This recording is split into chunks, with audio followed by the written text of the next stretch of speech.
Hello, good morning. This week we're going to be looking at plants and how they're growing through these summer months.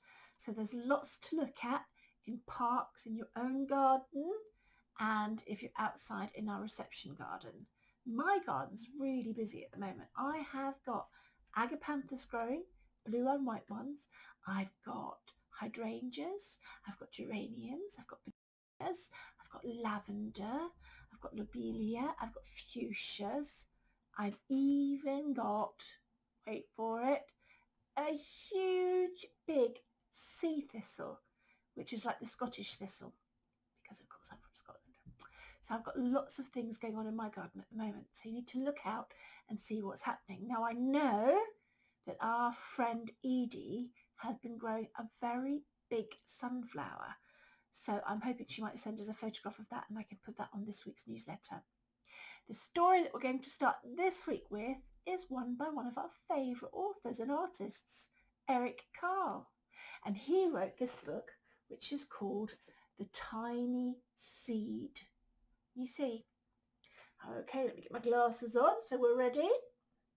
Here we are. This is called The Tiny Seed by Eric Carle. And it's the story, really, of how a plant grows. It's interesting. Are you ready? Here we go. All right. So, it is autumn. A strong wind is blowing. It blows flower seeds high in the air and carries them far across the land. One of the seeds is tiny, smaller than any of the others. Will it be able to keep up with the others? And where are they all going? It's an interesting question, isn't it? One of the seeds flies higher than the others. Up, up it goes. It flies too high, and the sun's hot rays burn it up. But the tiny seed sails on with the others. Another seed lands on a tall and icy mountain. The ice never melts, and the seed cannot grow. The rest of the seeds fly on, but the tiny seed does not go as fast as the others. Now they fly over the ocean. One seed falls into the water and drowns. The others sail on with the wind, but the tiny seed does not go as high as the others. One seed drifts down onto the desert. It is hot and dry, and the seed cannot grow. Now the tiny seed is flying very low, but the wind pushes it on with the others. Finally, the wind stops, and the seeds fall gently down on the ground. A bird comes by and eats one seed. The tiny seed is not eaten. It is so small that the bird does not see it. That's a relief. And now it is winter. After their long trip, the seeds settle down. They look just as if they're going to sleep in the earth. Snow falls and covers them like a soft white blanket. A hungry mouse that also lives in the ground eats a seed for his lunch. But the tiny seed lies very still, and the mouse does not see it. Now it is spring. After a few months, the snow has melted. It really is spring. Birds fly by, the sun shines, rain falls. The seeds grow so round and full, they start to burst open a little. So they sort of crack the seeds. They're not seeds anymore. They're plants. First they send roots down to the earth, and then their stems and leaves begin to grow up towards the sun and air. There is another plant that grows much faster than the little new plants. It is a big, fat weed. And it takes all the sunlight and the rain away from one of the small new plants. and that little plant dies. But our tiny seed hasn't begun to grow yet. It will be too late, hurry! But finally it too starts to grow into a plant. I hate weeds in my garden. Oh, I spent a lot of time getting dandelions out of my lawn. The warm weather also brings the children out to play. They too have been waiting for the sun and springtime. One child doesn't see the plants as he runs along and, oh, he breaks one. This big foot, look. Now it cannot grow anymore. Oh, that's a shame.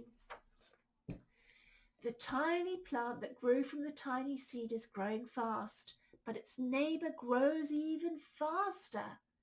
Before the tiny plant has 3 leaves, the other plant has 7. And look, a bud, and now even a flower. But what's this? But what is happening? First there are footsteps, then a shadow looms over them.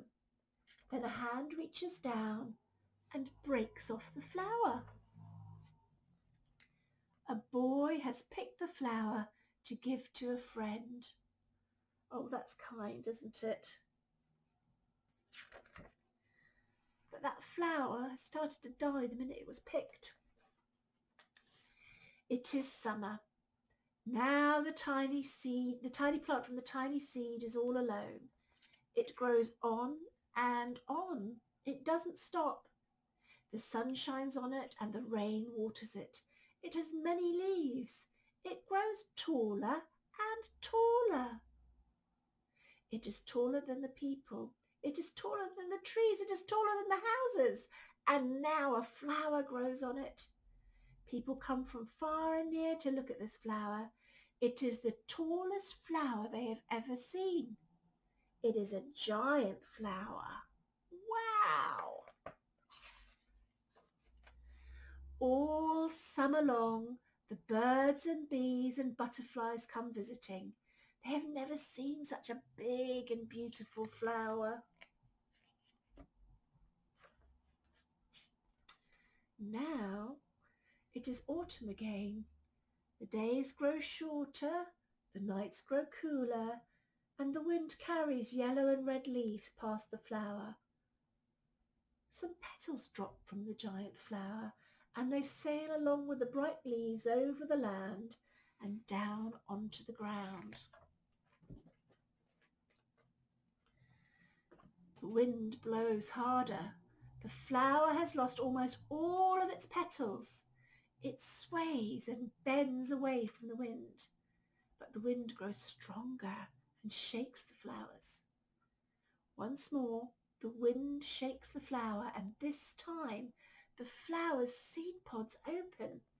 Out come many tiny seeds that quickly sail far away on the wind. That's the end. That's the story of a tiny seed and all the different things that happen to it before it grows into a flower. So I think that was probably a sunflower. Let's hope Edie can send us a picture. All right, well, take care. Look out, because I am going to read another story for you this week, one by Ruth Brown, who wrote our lovely story, The Snail Trail, which we looked at earlier in the term. So I'm going to be reading a story about that next. All right, take care. Stay safe. Hope to see you all soon, either by Zoom or in person. Take care, everyone. Bye now.